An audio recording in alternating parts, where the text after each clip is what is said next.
শ্রাবণ মাসে ঠাকুরের ব্রত করলে কি কি খাবেন এবং কি কি খাবেন না সেটি আজকে আমার এই ভিডিওর মারফতে জানিয়ে দিচ্ছি। নমস্কার বন্ধুরা, আমার চ্যানেলে সকল বন্ধুদের দূরের এবং কাছে সকলকে স্বাগত। বন্ধুদের স্বাগত জানিয়ে আজকে আমার নতুন ভিডিওর পর্বটি শুরু করছি।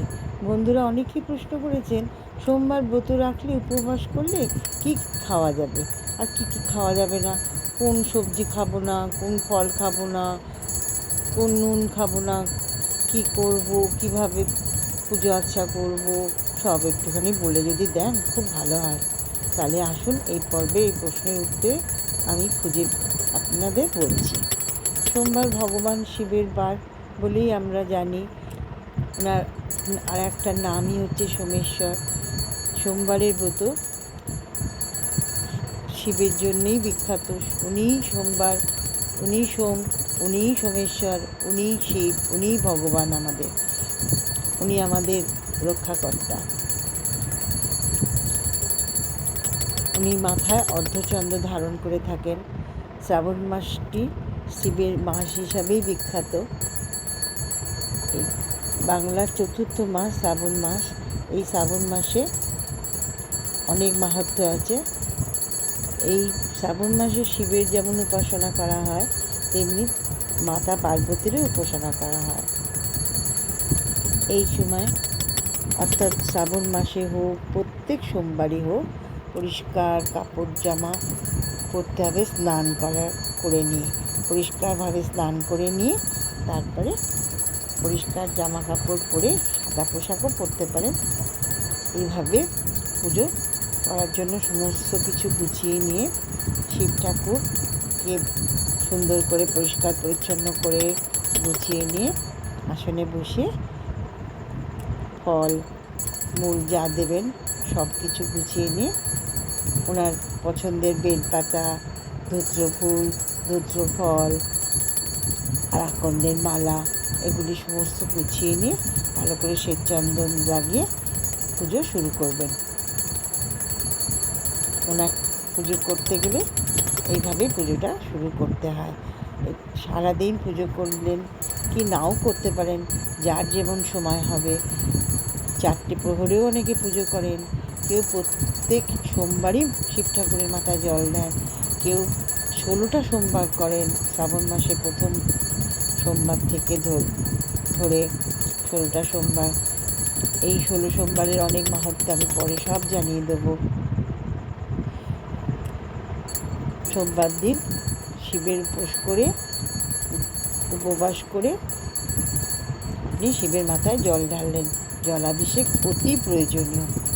আর জলাভিষেক ছাড়াও পঞ্চামৃত অর্থাৎ দুধ, ঘি, দই, শর্করা আর মধু, এই 5টা জিনিস দিয়ে ভালো করে শিব ঠাকুরকে আপনি অভিষেক করতে পারেন, তাতেও উনি খুব খুশি হন।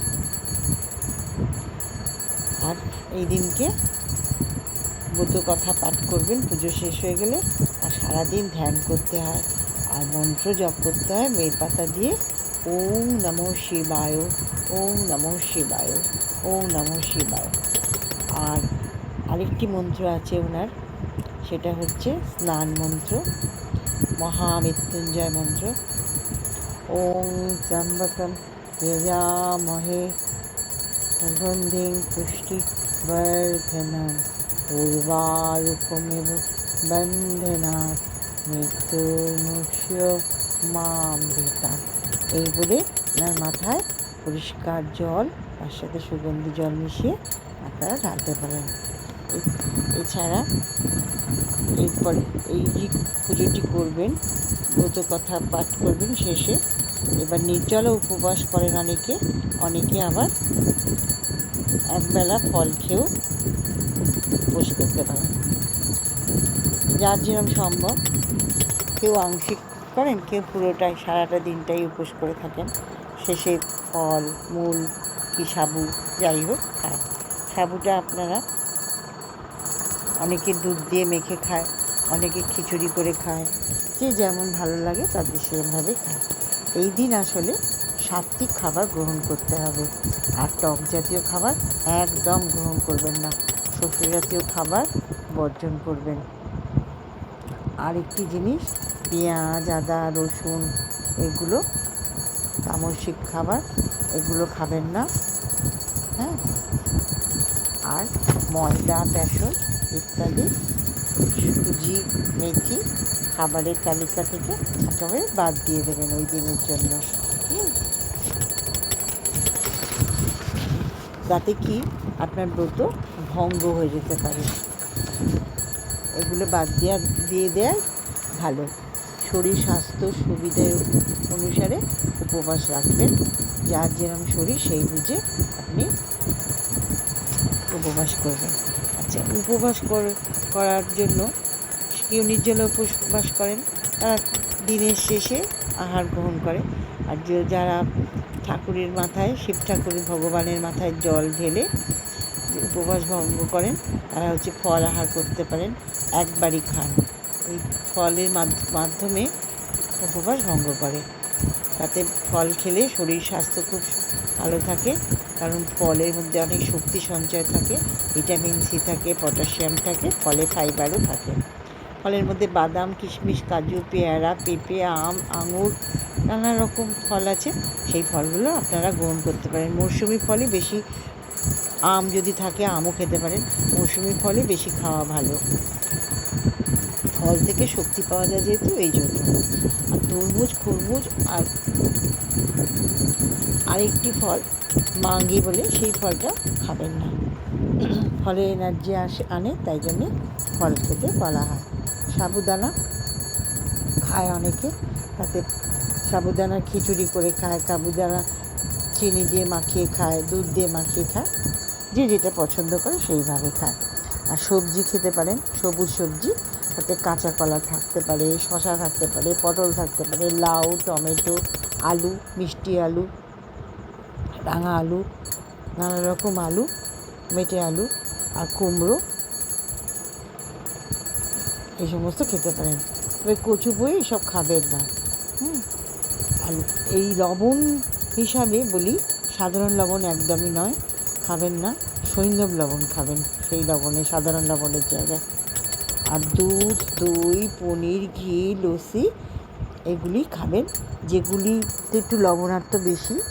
অনেক লস্যি ফস্যিতে লবণের ভাগ বেশি থাকে, সেগুলো এড়িয়ে চলাই ভালো। শ্রাবণ মাস চতুর্থ মাস, এই চতুর্মাসে ব্রত এই সময় থেকেই শুরু করা হয়। শিব ঠাকুরকে নীলকণ্ঠ বলা হয়, কেন এই সময় ধরা হয় যে পৃথিবীর এই সমুদ্র মন্থন এই সময় হয়েছিল, আর তিনি অমৃত দেবতাদের দিয়ে উনি গরলটুকু পান করেছিলেন। আর সেই গরলের জন্য, গরল খাওয়ার জন্য, পান করার জন্য ওনাকে নীলকণ্ঠ বলা হয়। আর এই গরলের জ্বালা মিটিয়েছিলেন মা পার্বতী, তার দুগ্ধ সেবন করিয়ে। সুতরাং মাতা পার্বতীরও এই সময় পুজো করা অত্যন্ত দরকার। এই সময় আর মূলো, বেগুন, পেঁয়াজ, রসুন আর এই সমস্ত একদম খাবেন না। আদা, আমিষ জাতীয় খাবার একদম খাবেন না। তামসিক খাবার তো একদমই নয়, মদ্যপান নয়, কঠোরভাবে নিষিদ্ধ। আর সংকল্প করেছেন, উপবাস করার মাধ্যমে সংকল্প করেছেন, এটি মাঝপথে ভেঙে দেবেন না, তাতে আপনার উপকার তো হবে না, অপকার হতে পারে। ওসব কথা মনে রাখতে হবে না, ঠিকমতোভাবে পুজো পদ্ধতি করুন, ভালো হবে, খুব ভালো হবে। এভাবে পুজোটা শুরু করুন, উপবাস করুন, দেখুন ভালো হবে। আর সৈন্ধব লবণ অবশ্যই খাবেন, সাধারণ লবণ খাবেন না। আর মনে সবসময় পজিটিভ কথা চিন্তা করেই কাজ করবেন, সাত্বিক খাবার গ্রহণ করবেন। তাহলে আমি আমার এই ভিডিওটা এতটুকুনি রাখলাম। আবার নতুন কোনো ভিডিওতে নতুন বিষয় নিয়ে আপনাদের সাথে দেখা হবে। আমার এই ভিডিওটা ভালো লাগলে লাইক করবেন, শেয়ার করবেন বন্ধুবান্ধবদের মধ্যে। কমেন্টস করবেন আমি কীরকম করলাম ভিডিওটা তৈরি, সেটা ভালো না মন্দ আপনারাই বিচার করার, আমার বন্ধুরাই বিচার করবেন আপনারা। সেই জন্য আপনাদের উপরে দায়িত্ব দিয়ে দিলাম। আর সাবস্ক্রাইব করবেন, যারা করেননি তারা সাবস্ক্রাইব করে নেবেন। পুরনো বন্ধুরা আমার পাশে থাকবেন, বন্ধুরা পাশে থাকবেন। সকলের মঙ্গল হোক, খুব ভালো থাকুন, শান্তিতে ব্রত পালন করুন, পুজো করুন, সুন্দর করে পরিষ্কার পরিচ্ছন্ন করে দেখুন, খুব মঙ্গল হবে, ভালো হবে, আমি এটাই চাই। হরে হরে মহাদেব, হরে হরে মহাদেব, হরে হরে মহাদেব।